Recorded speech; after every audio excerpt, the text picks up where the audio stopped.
tardes y bienvenidos a su programa Salud TV. Estamos en martes 2 de agosto y estamos aquí para ustedes, como siempre, con temas interesantes cada día para que usted se eduque en salud.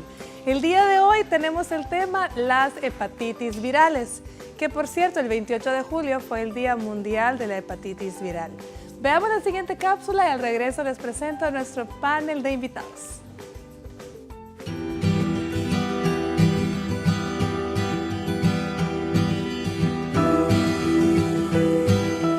La hepatitis viral es una inflamación del hígado causada por uno de los 5 virus de la hepatitis, que se transmiten por distintas vías como agua y alimentos contaminados, o a través de sangre no segura y otros líquidos orgánicos.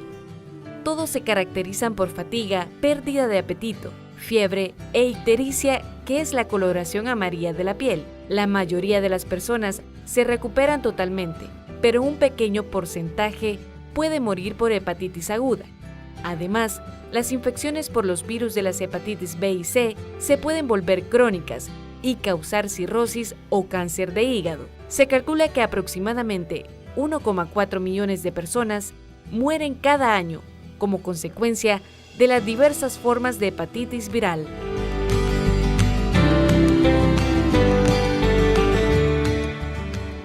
Y para empezar hablando de este tema tan interesante, mi primera invitada es la doctora Antonieta Córdoba, quien es internista, gastroenteróloga y hepatóloga, es decir, especialista en patología del hígado. ¿Qué tal? ¿Cómo está, Antonieta? Elisa, bien. Gracias de nuevo al programa y a ti por la invitación, con un tema un poco... Hace poco que celebramos el Día Mundial de las Hepatitis Virales, así es que es un tema importante y para el cual debemos de ser promotores para la prevención de enfermedades tan serias que nos pueden cobrar la vida.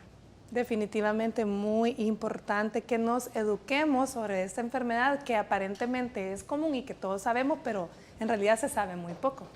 Bueno, pero comencemos hablando en sí las funciones, lo vimos un poco en la cápsula, pero en sí, ¿para qué me sirve el hígado y qué es la hepatitis en sí y los tipos de ella? El hígado es, yo lo podría, realmente es un órgano sumamente importante, es un órgano vital, ¿verdad?, sin el cual no podemos vivir.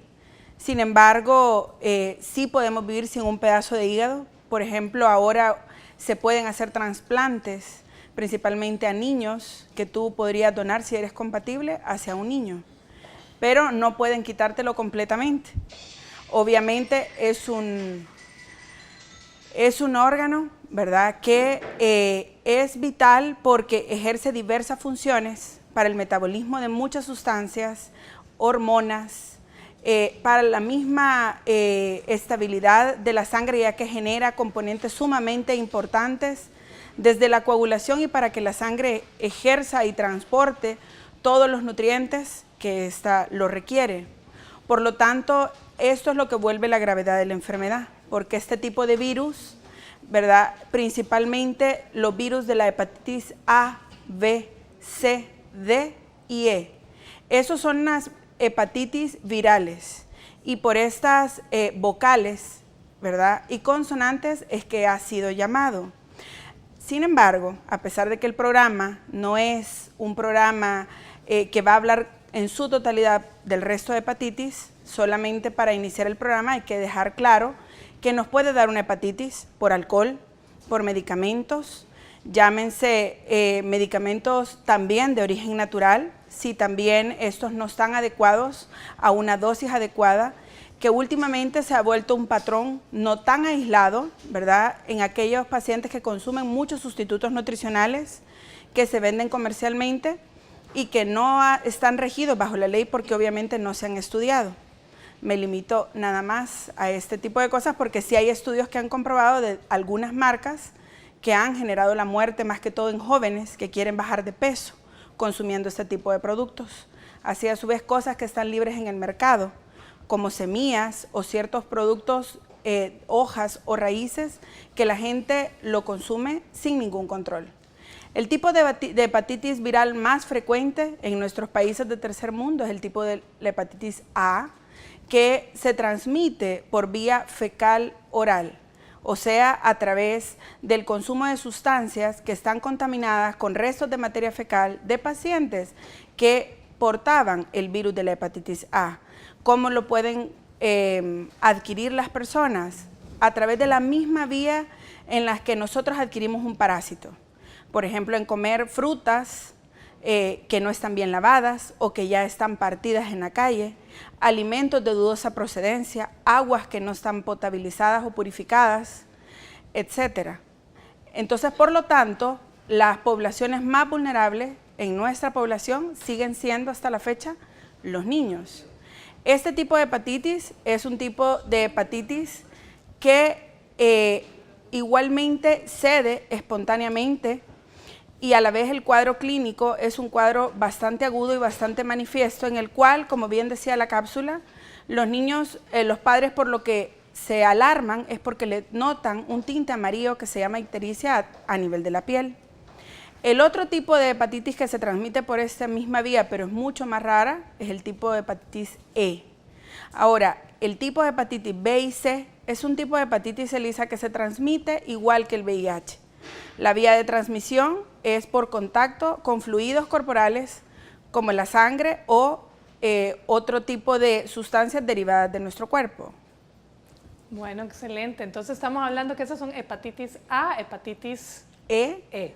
Esas son las que se fecal oral. Ok, excelente. Bueno, mi segundo invitado es el doctor Iván Solano Leiva, nuestro infectólogo. ¿Qué tal? ¿Cómo está, doctor? Pues gracias, mira, aquí contento a pesar de que nos trajiste de las vacaciones, pero aquí estamos, porque siempre es un placer estar con ustedes y esperando pues que los televidentes también estén gozando de estas vacaciones y que la pasen muy bien, ¿no?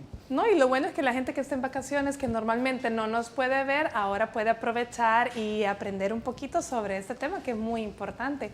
Doctor, hablemos sobre los factores de riesgo para tener una hepatitis viral. Ok. Bueno, antes de contestar tu pregunta, sí me gustaría también poner en contexto los números de las infecciones.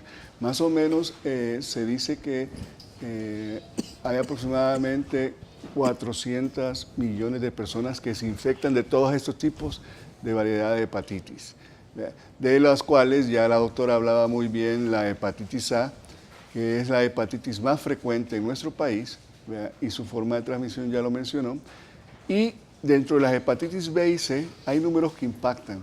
Por ejemplo, la hepatitis B, 240 millones en el mundo se vuelven portadores crónicos de esta enfermedad, que 20, 30 años después de ser portador crónico, y si yo no estoy enterado, pueda terminar mi hígado en una cirrosis hepática o en un cáncer de hígado.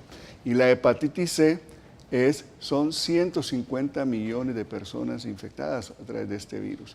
Entonces, que también tanto la hepatitis B como la hepatitis C me pueden llevar a un estado de portador crónico y el resultado 20, 30 años después puede ser la cirrosis hepática y el cáncer o el cáncer hepático.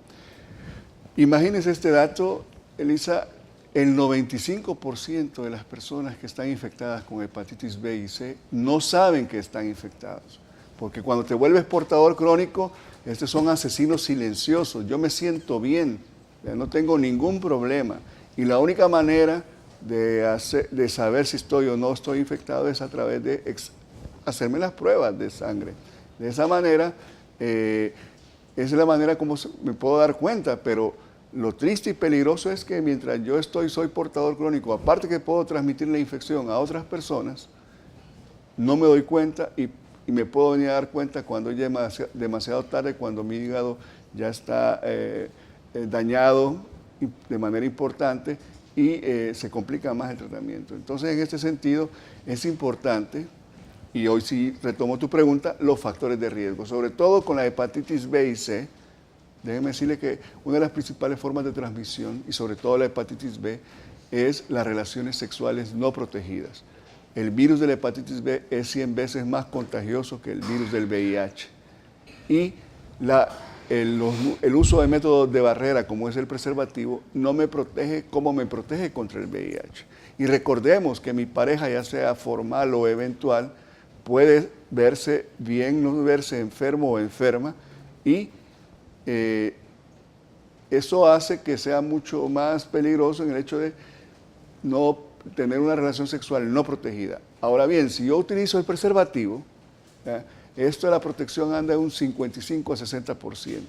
contra el virus de la hepatitis B, a diferencia de la protección contra el VIH. ¿Por qué? Porque este virus es mucho más pequeño y puede atravesar las partículas, perdón, los poros del preservativo e infectarnos. Otros factores de riesgo son trabajos dentales frecuentes, donde puede haber contacto con sangre, ¿verdad? Y, por ejemplo, el odontólogo trabajó en una exodoncia con una persona portadora y después trabaja en mí y me va a hacer también otro procedimiento donde puede haber contacto con sangre mía, yo tengo riesgo de infectarme la hepatitis B. En fin, estamos hablando de que, o si me ponen sangre no segura, ¿ve? O si yo utilizo drogas intravenosas y comparto las jeringas con la otra persona, porque entra en contacto con sangre directamente la jeringa, yo puedo infectarme de hepatitis B o hepatitis C. Si yo me hago tatuajes, sobre todo en lugares donde no mantienen las condiciones adecuadas de higiene, yo me estoy sometiendo a riesgo de adquirir esta enfermedad.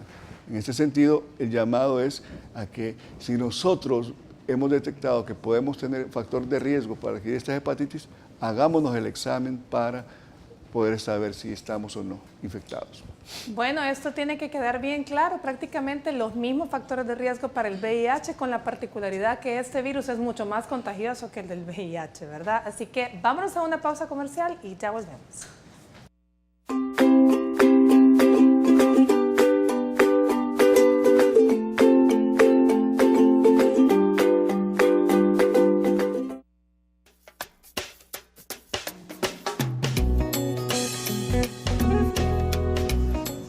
Manteniendo las higienes de salubridad y aparte de eso mantener también las citas médicas para que le estén a uno viendo los médicos las enfermedades y así se evita.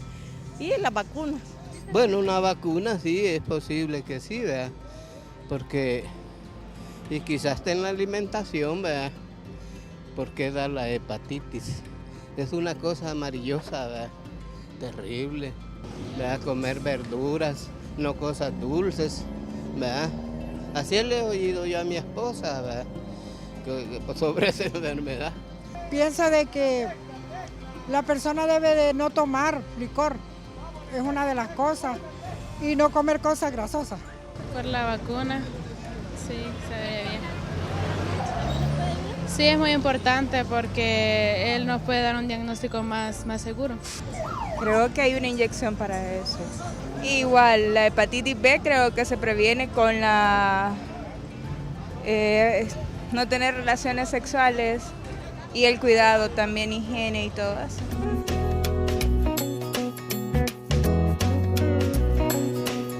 Bien lindo el señor, me hizo recordar un meme que anda por ahí que dice, ¿quién necesita Google si tengo una esposa? Él sabe a la esposa, si ella le ha transmitido todo lo que él nos estaba contando. Bueno, estamos hablando de las hepatitis virales y creo que vale la pena que ahondemos en el cuadro clínico, ya que todas se parecen, pero ya vimos que se pueden transmitir algunas de la misma forma, otras de diferentes. Entonces, Antonieta, hablemos de los cuadros clínicos, ¿cómo se pueden diferenciar o qué es lo que diferencia una de la otra? Fíjate, Lisa, que ahora se me viene una idea que quisiera antes de responderte comentar porque va ad hoc a la cápsula. Y es que creo que una manera de prevenir es que las personas están un poco más acostumbradas al tema del VIH. Y volver a hacer un énfasis, incluso para aquellos que recién tal vez nos están sintonizando, y es que los virus de la hepatitis B y C son más virulentos que el mismo VIH. Como bien decía el doctor, hasta 100 veces más. Yo tengo no uno, sino muchos pacientes que cuando ya entablan un tipo de confianza con su médico y han tenido problemas de infidelidad con su pareja, que tal vez ellos, su vida un tanto promiscua, lo único que les preocupa es el VIH. Y sin embargo, lo que debe de preocuparles un poco más, creo yo, y que no se ha hecho mucha conciencia y a través ahora la Organización Mundial de la Salud está tratando de que se haga un poco más de conciencia a toda la población mundial, porque este tipo de hepatitis también nos pueden cobrar la vida, como bien decía el doctor, a largo plazo, con diagnósticos que no hay reversa, ¿verdad? Un cáncer de hígado generalmente se diagnostica ya en etapas tardías y muy raras veces en etapas tempranas. Por lo tanto, si se cree que con un condón se va a prevenir y están 100% seguros, hay un casi 40% que ustedes se está sometiendo a riesgo para todo aquel que tiene conductas de riesgo ya sea no solo con trabajadoras del sexo, sino que con diversas parejas que no se sabe el riesgo al cual el paciente se está sometiendo y somete a su pareja estable en casa. Por lo tanto, hay que establecer mucho ese tipo de conciencia. El cuadro clínico, ya puntualmente a lo que tú me acabas de preguntar, es una pregunta frecuente de parte de la población porque quizás se esperan que sean diferentes de acuerdo al tipo de hepatitis. Pues les informo a través de este momento que el cuadro clínico es casi el mismo. ¿A qué me refiero con esto? Muchas veces el paciente empieza con un malestar general, adinámico, dolor abdominal, náuseas, vómitos leves, fiebres que no superan los 38 grados y medio si se cuantifica. Empieza un leve tinte amarillo, que es lo que yo ya les mencioné que se llama ictericia, que en casos puede ser sumamente evidente, como frecuentemente lo vemos en los niños, pero algo que también la población debe de quedar en claro es que es rarísimo o muy poco frecuente, por lo menos en la práctica médica, encontrar a pacientes que estén sufriendo una hepatitis a causa del virus B y C en fase aguda. Generalmente el paciente, esa etapa que yo acabo de mencionar, muchas veces pasa como un proceso gripal. Exacto. No se notaron nunca que estaban con las conjuntivas amarillas o la piel levemente amarilla, porque de repente, como somos de raza mestiza, entonces no logramos visualizar bien este tipo de cambios en nuestra piel, a menos que seamos extremadamente blancos y obviamente observadores, sí, ¿verdad? También, bueno, no sé, doctor Solano, también hay un porcentaje de pacientes que pueden de pronto despuntar con las heces blancas, claro, que eso llama la atención, la orina color, ¿verdad? Como una soda conocida, oscura, ¿verdad? Eso llama muchísimo la atención y por lo general esa es la pregunta, mi orina está muy oscura que parece una gaseosa conocida y también las heces están sin color, o sea, están blancas y un poco de dolor en el hígado, ¿no, doctor? Sí, esos son parte de los síntomas y como explicaba Antonieta, pues yo no puedo diferenciar en base a los síntomas que ya describimos, si es una hepatitis A, si es una hepatitis B, C, D o E. Es a través de una historia clínica investigando el médico quien va a poder pensar cuál es la probabilidad mayor de qué tipo de hepatitis tengo. Otra cosa que es importante aclarar a la población, porque yo lo vivo a diario cuando veo pacientes y les pregunto, mire, ¿usted ha tenido hepatitis antes? Y mucha gente me dice, a mí solo me ha dado la leve. Aquí no hay leves, vea. Todas nos pueden dañar de manera importante. La que la gente generalmente relaciona como la leve es la hepatitis A, pero déjeme decirle que la hepatitis A, B, estas hepatitis, por lo menos las tres nos van a dejar 3 a 4 semanas postrados en cama con malestar general, o sea, sí las mismas 3 nos pueden tirar a la cama y por lo tanto, si soy adulto no voy a ir a trabajar, falta de ingresos económicos, etcétera. Por un lado, entonces en ese sentido, concluyendo, desde el punto de vista clínico, por síntomas nosotros no podemos diferenciar. Y lo que tú mencionabas, doctora Davides, sobre el color de las heces, si le llamamos acolia desde el punto de vista médico, y el color de la orina, un color anaranjado, oscuro, le llamamos coluria. Esos son otros síntomas cuando se nos ha subido la bilirrubina, ¿verdad? Que es porque es un pigmento que se metaboliza a través del hígado y como está inflamado, pues no está funcionando bien el hígado. Tenemos una llamada en estudio, doctor, veamos en qué podemos ayudar al televidente. Hola, buenas tardes. Muy buenas tardes. Muy buenas tardes, gracias por llamarnos. Cuéntenos, ¿en qué le ayudamos? Sí. Pues fíjense de que yo lo que quisiera saber es cuál es la especialidad de los médicos para ver este tipo de casos. Excelente. ¿Algo más? Solamente. Ok, bueno. La doctora Antonieta Córdoba es hepatóloga, es decir, es especialista en hígado, pero el doctor es infectólogo, especialista en infecciones. Cuando hay casos de hepatitis, realmente usted no va a ir buscando un especialista en concreto. Probablemente, como es un cuadro de origen viral, usted puede buscar a su médico de cabecera, el médico o especialista en medicina interna. pero espero que cualquiera de ellos, en caso de que sea necesario, le va a mandar los exámenes y dar el tratamiento, y si es necesario, pues lo referirá con un especialista. Y si No me sé, permite, ¿quiere agregar? no, completamente de acuerdo, ¿no? O sea, esa es la recomendación que usted da. Ahora, lo que yo quería decir y reforzar es que la hepatitis B y C, por ejemplo, el 90% de los casos de hepatitis C son asintomáticos, ¿verdad? Cuando nos ingresa por primera vez, por lo tanto no nos vamos a dar cuenta. Y el 90% de los casos de hepatitis C se vuelven portadores crónicos. Bueno, con esa idea me voy a una pausa comercial y ya volvemos, doctor. Gracias. Aquí no se me le olvide la idea, ya venimos.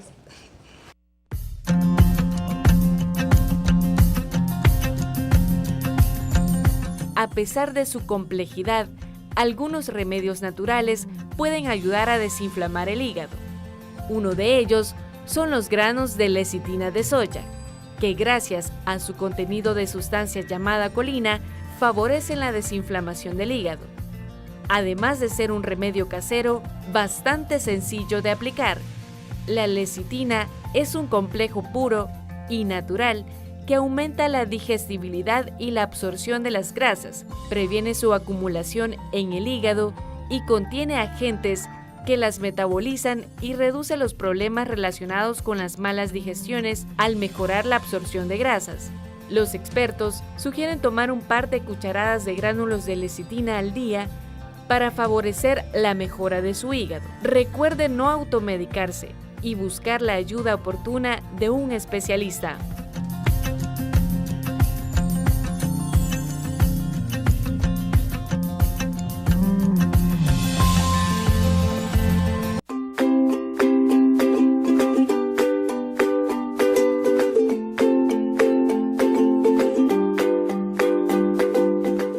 Buen provecho si usted está almorzando y gracias por continuar con nosotros. Estamos hablando de las hepatitis virales y antes del corte interrumpí al doctor Solano. Doctor, perdóneme, volvamos, retomemos su idea. Me estaba hablando que el 90% de las hepatitis eran asintomáticas.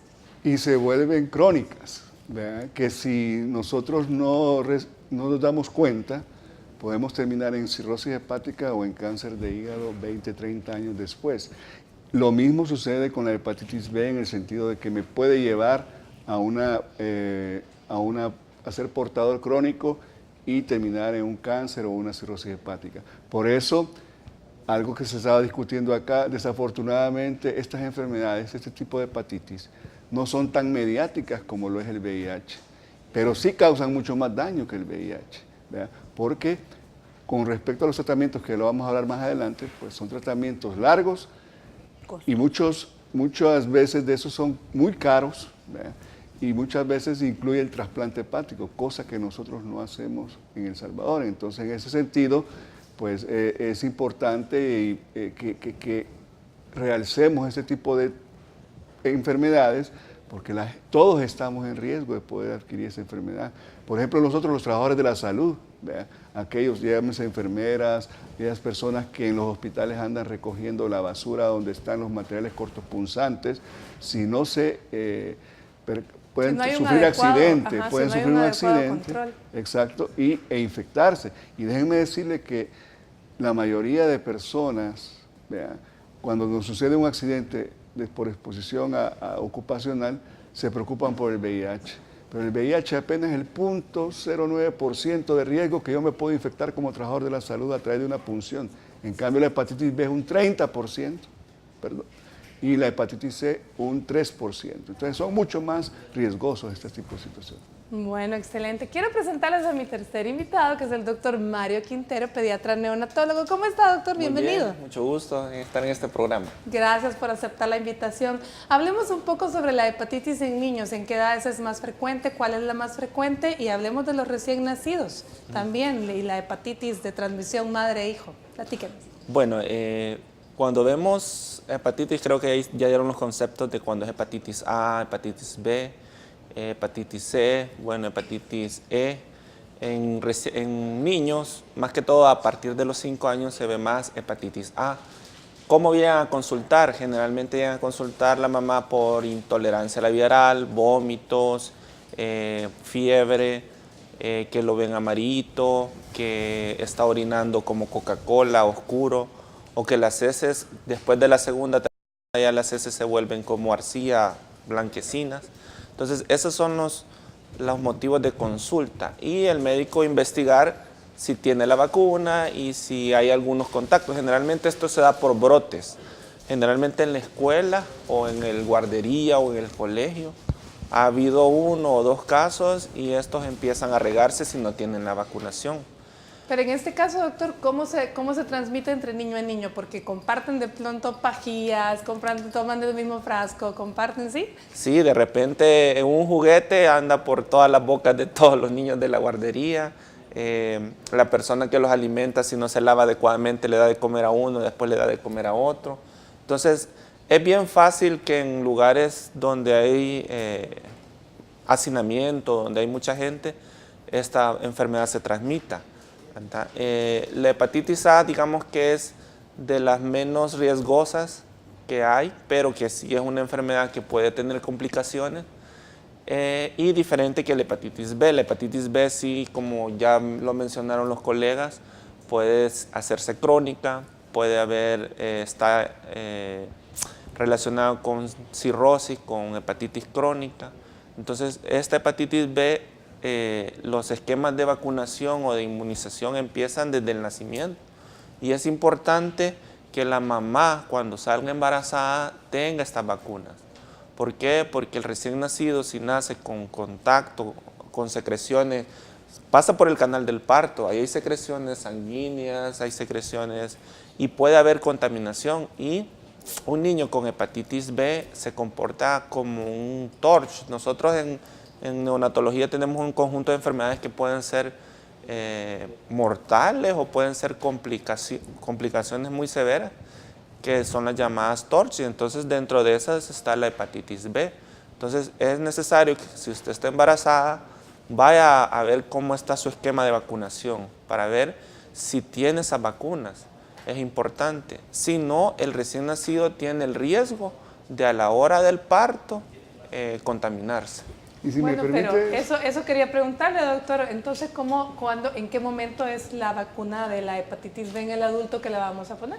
No, yo quisiera también profundizar antes, Elisa, decirle que también la señora en sus controles prenatales debe de enviarle a su ginecólogo el antígeno de superficie para hepatitis B o hepatitis C para descartar que no sea portador de estos tipos de virus, de esos tipos de virus de hepatitis.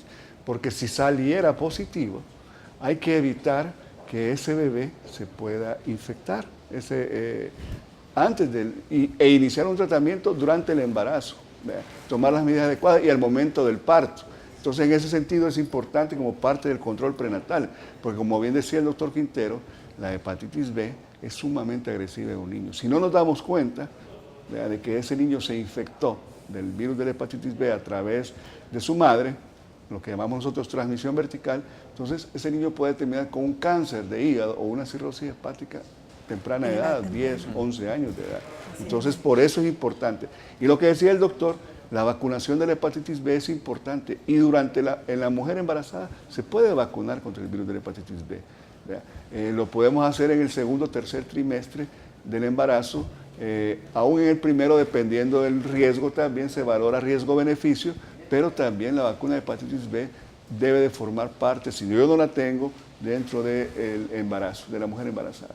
Excelente. Bueno, ya lo escucharon, siempre dentro del control prenatal es bien importante la historia clínica para ver los factores de riesgo y en base a eso determinar, ¿verdad? Todo esto, si no, pues se hace también de rutina, se puede hacer igual, rutinariamente debe de ser hecho. Y yo lo recomendaría, Elisa, de rutina, como parte de que todo ginecólogo debe de enviar esa prueba, como hacen las pruebas para buscar TORCH o BRL, etcétera, ¿no? Entonces, son parte del VIH que se toma también. Entonces, para poder prevenir antes de que porque acordémonos que el binomio madre-hijo es importante protegerlo en ese periodo. Excelente. Antonieta, hablemos entonces diagnóstico y manejo. ¿Cómo vamos a hacer para los diferentes tipos? El diagnóstico es algo importante porque dependiendo si tenemos la suerte, ¿verdad?, de tener a un paciente en fase aguda, y como bien decía el doctor, hay que ver el grupo poblacional. En general, al doctor Quintero, si le llegan pacientes a partir de los 2 años, que ya los empiezan a dejar en guardería, y llega un paciente amarillito, ¿verdad? Dentro de ese grupo, lo primero que hay que descartar es que sea un tipo de hepatitis A través de unas pruebas que se llaman inmunoglobulinas. Entonces, ahí, si se envían, hay una para poder determinar la fase aguda y otra para determinar si lo que tuvo el niño, porque pueden llegar incluso después que la madre espera que pasa todo el cuadro clínico y hasta después dice, mejor voy a ir donde el doctor por cualquier cosa a ver qué fue lo que el niño tuvo. Entonces también se puede diagnosticar si el niño ya es portador del virus de la hepatitis A. Con respecto al virus del tipo de la hepatitis B y C, algo muy importante es que antes de todo hay que generar conciencia que existen maneras preventivas como es la vacuna para el virus de la hepatitis B. Caso contrario que no tenemos para el virus de la hepatitis C. Por lo tanto, si es un paciente adulto, a través de la historia clínica podemos identificar que son pacientes de riesgo. ¿A qué me refiero con esto? Que probablemente tienen un alto porcentaje de su cuerpo tatuado o tienen ciertas adicciones, ciertas conductas sexuales que lo han vuelto un paciente de riesgo. Entonces se envían diversas pruebas para determinar si él está en una fase aguda a través, como bien mencionaba, dentro de los primeros los anticuerpos de superficie, pero también hay otros para ver si ya él es un portador. Y algo muy importante que no hemos mencionado hasta ahorita, y es que este paciente puede tener un contacto, si lo encontramos en fase aguda, no empezamos el tratamiento, sino hasta hacemos un cálculo, si es que el paciente puede establecernos la fecha en el que cree que tuvo contacto con este virus, llámese el riesgo un odontólogo,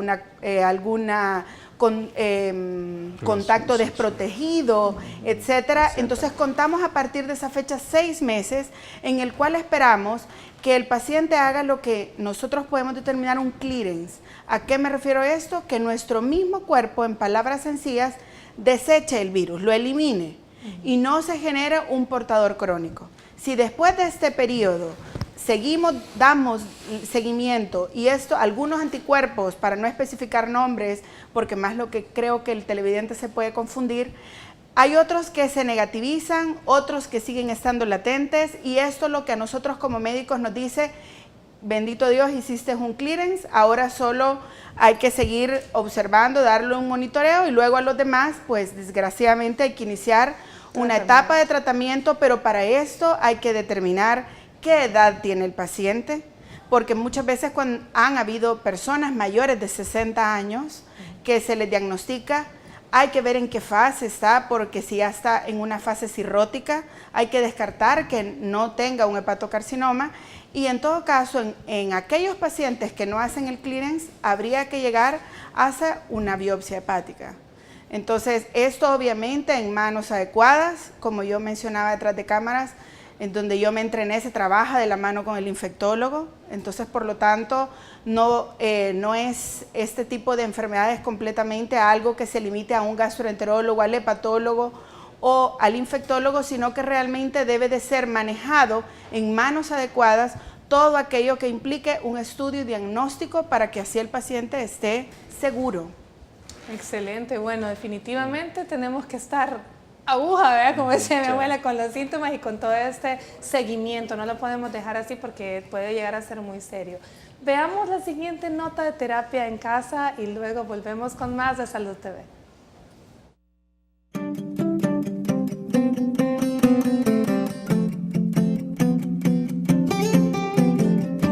Buenas tardes, amigos de Salud TV. Este día les voy a hablar de cómo evitar contraer el virus de la hepatitis. Para reducir el riesgo de propagar o contraer el virus de la hepatitis, siempre lávese las manos cuidadosamente después de usar el baño y cuando entre en contacto con sangre, heces u otros fluidos corporales. Evite el agua y los alimentos impuros, además de los productos lácteos, las carnes y los pescados crudos o pocos cocidos. Tenga cuidado con la fruta rebanada, que puede haber sido lavada con agua contaminada. No compre alimentos a los vendedores ambulantes. Use solamente agua carbonatada, embotellada para lavarse los dientes y para beber. Si no hay agua disponible, Hervir el agua es el mejor método para eliminar la hepatitis. Hervir el agua completamente durante al menos 1 minuto normalmente la vuelve segura para beber. Los alimentos calentados deben sentirse calientes al tacto y deben comerse de inmediato. Estas fueron algunas indicaciones, pero recuerde siempre consultar con su médico o algún especialista si presenta algún síntoma.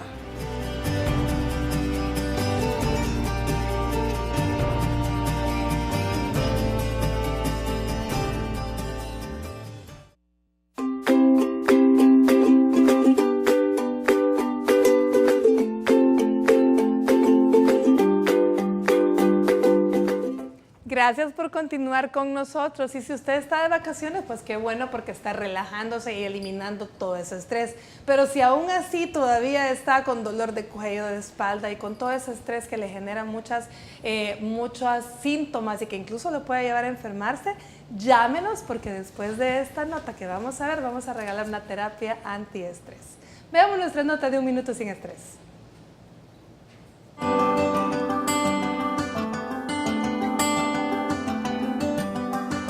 Cuando hablamos del estrés y es algo psicológico, de personalidad, podríamos decir que las dos cosas influyen. Tanto la personalidad nos hace que padezcamos más estrés, pero hay que considerar que el estrés es una enfermedad del sistema nervioso.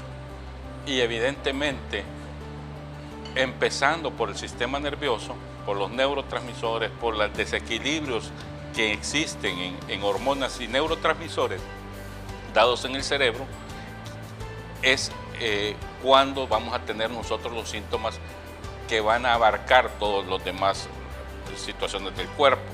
Por eso es que puede ser visto por un ortopeda el estrés por dolores musculares, puede ser visto por un gastroenterólogo por los dolores a nivel de estómago o gastritis, colitis, etcétera. Entonces abarca todas las especialidades, pero inicialmente el estrés es una enfermedad del sistema nervioso.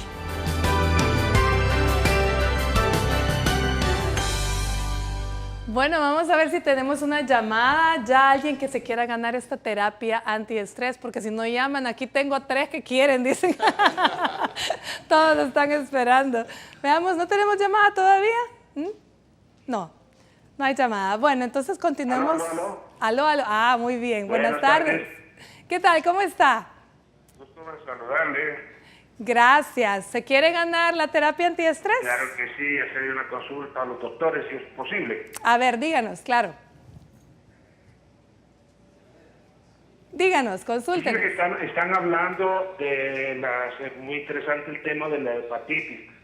Mi esposa ha sido diagnosticada con hepatitis autoinmune y cirrosis hepática. Quisiera saber si la hepatitis autoinmune es transmisible también a través de la relación sexual o qué puedo hacer o qué aunque es el tratamiento clínico de hace 2 años aproximadamente, pero viendo que la transmisión no solamente la persona está enferma, sino que cualquiera, mis hijos y los demás pueden estar también con problemas.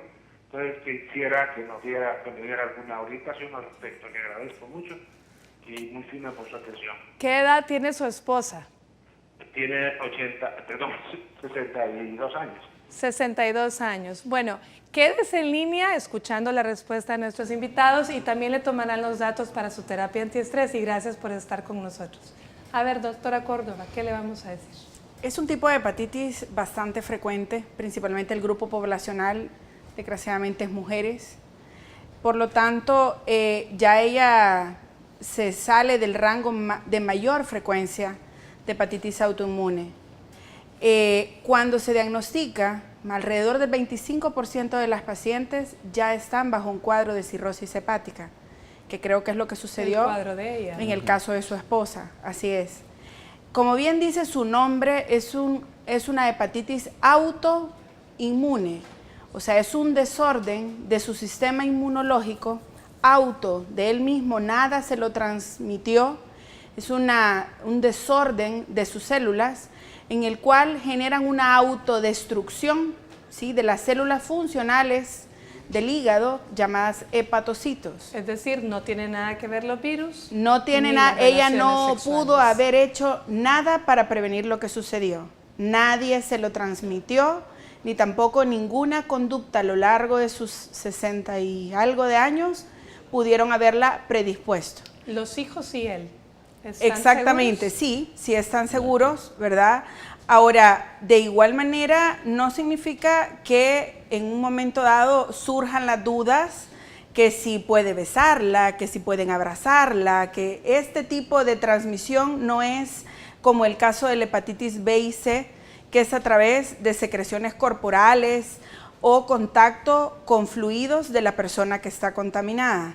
Incluso si ella está en un adecuado tratamiento, como usted bien dijo, puede haber una remisión de los síntomas de su hepatitis autoinmune, que obviamente debe de estar controlada. Imagino que ya probablemente le hicieron hasta una biopsia hepática, y obviamente luego dar el manejo de sostén para una cirrosis, porque obviamente con su edad ya se pensaría mucho, y más en otro país, por ejemplo, un trasplante hepático, porque sería muy alto el riesgo. Por lo tanto, lo que se hace es nada más dar medidas de sostén a su cirrosis para ir disminuyendo, digamos, o dando medidas paliativas para que no sea tan abrupta su evolución, porque obviamente la cirrosis es una enfermedad que sigue avanzando, dependiendo a paso lento, un poco más rápido, también de acuerdo al manejo y conductas individualizadas de cada paciente. Bueno, gracias Antonieta y gracias al amigo que nos llamó, y bueno, vaya a tomar su terapia antiestrés. Y nosotros nos vamos a una pausa y venimos con lo último del programa de hoy.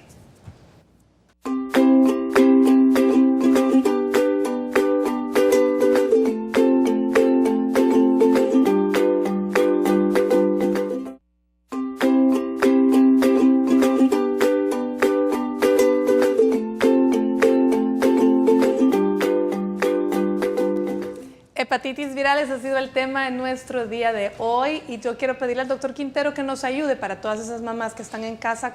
¿Qué vamos a hacer en casa? ¿Cuál es el manejo de la hepatitis en los niños y en la población en general? Pero la hepatitis viral, porque yo me acuerdo que típicamente a uno le metían el montón de miel de abeja y de dulces. Doctor, cuéntenos, ¿qué es lo que deben hacer y lo que no deben hacer? Bueno, para la hepatitis, que es la más común, la A, son medidas de sostén. Los niños generalmente vienen con intolerancia a la vía oral, hay que hidratarlos. El hígado tiene la función de proporcionarnos un montón de cosas. Por ejemplo, nos ayuda a la digestión de las grasas, nos ayuda a tener glucógeno. El glucógeno es como la glucosa almacenada, que cuando hay una baja de glucosa, entonces el hígado suelta la sangre y eso hace que el niño no entre en hipoglicemia. Entonces, si el hígado está inflamado, por eso es la costumbre de dar azúcar, de dar dulces, pero ojo, hay que evitar cosas como que sean dulces, pero que tienen además otras cosas, como el chocolate, como las grasas, que eso sí estaría dañando. Como ya repetí, el hígado tiene un montón de funciones y hay que ayudarle. Entonces, una forma de ayudarlo es mantener al niño hidratado, es darle azúcar, pero no en la forma en que nosotros... no en forma de dulces, sino que en alimentos. Sino en alimentos, evitar las grasas. Reposo. Reposo también, aunque en los niños es bien difícil decir, pero generalmente cuando están afectados, sí, ellos solo buscan la cama. Entonces ahí el papá ya se preocupa porque sí reposa. Y ojo, que los hermanitos también están expuestos, entonces hay que guardar el plato, el tenedor, las cosas que él va a usar, el enfermo, para que la transmisión no sea mayor. Y las vacunas, que son tan importantes, en la primera semana de las manifestaciones todavía se puede vacunar a los hermanitos para evitar que hagan la enfermedad. También hay vacunas no solo para los hermanitos, también para los papás, para el abuelito, para la abuelita. Entonces, que esas enfermedades tal vez en los niños que tienen defensas mejores salen adelante, pero ¿qué pasa con toda la familia que vive alrededor de ellos? ¿Verdad? Entonces, hay que tratar todas esas medidas que son de sostén, hay que hacerlas. Aparte que su médico le tiene que dejar controles, tiene que ver exámenes de laboratorio, cómo están las transaminasas, cómo están los tiempos de coagulación. Una de las funciones del hígado también es mantener los tiempos de coagulación, que son los que nos evitan sangramientos. Entonces, si un niño con hepatitis amarillo empieza a sangrar, entonces ya sabemos cuál es la causa la mayoría de veces, ¿verdad? Entonces, todos esos exámenes hay que estarlo viendo de control y hay que estar viendo cómo va la evolución de la enfermedad, porque así como puede ser una evolución benigna que en 2, 3 semanas ya esté mejor, así también hay niños que se pueden llegar a complicar y pueden llegar hasta cuidados intensivos. Definitivamente es una patología que si hasta hoy día la hemos visto así como la varicela, que normalmente siempre la gente la ve como enfermedades benignas de la infancia, pues ya no la veamos así, por favor. Siempre consulte, vigilen esquemas de vacunación. Ya dijimos, adultos embarazadas, vamos a cambiar un poco el esquema también nosotros. Y bueno, hay que consultar y cuidar las conductas de riesgo que son para el VIH. Las mismas nos ponen en riesgo con la hepatitis B. Se nos terminó el tiempo, había mucho de qué hablar, pero ya no nos alcanza. Quiero darle las gracias, doctor Solano, doctora Córdoba y doctor Quintero, y gracias a ustedes que nos acompañaron. Nos vamos por este día, pero mañana venimos con los niveles altos de los triglicéridos. Así que por hoy les deseo una linda tarde y que Dios los bendiga.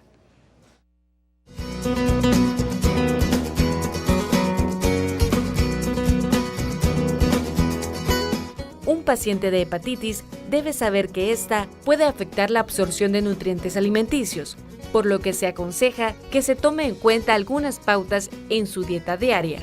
Los hidratos de carbono deben ser la mayor fuente de calorías, mientras que las grasas se deben consumir con moderación, pero no hay que eliminarlas por completo, porque son necesarias para la absorción intestinal de algunas vitaminas. Además, debe evitar lo más que pueda la ingesta de embutidos y carnes con gran contenido graso y cocinar los alimentos al vapor, al horno, cocidos o a la plancha. De manera general, recuerde que el riesgo de exposición a esta enfermedad se puede reducir considerablemente manteniendo una buena higiene y limpieza y evitando beber agua que provenga de fuentes potencialmente peligrosas.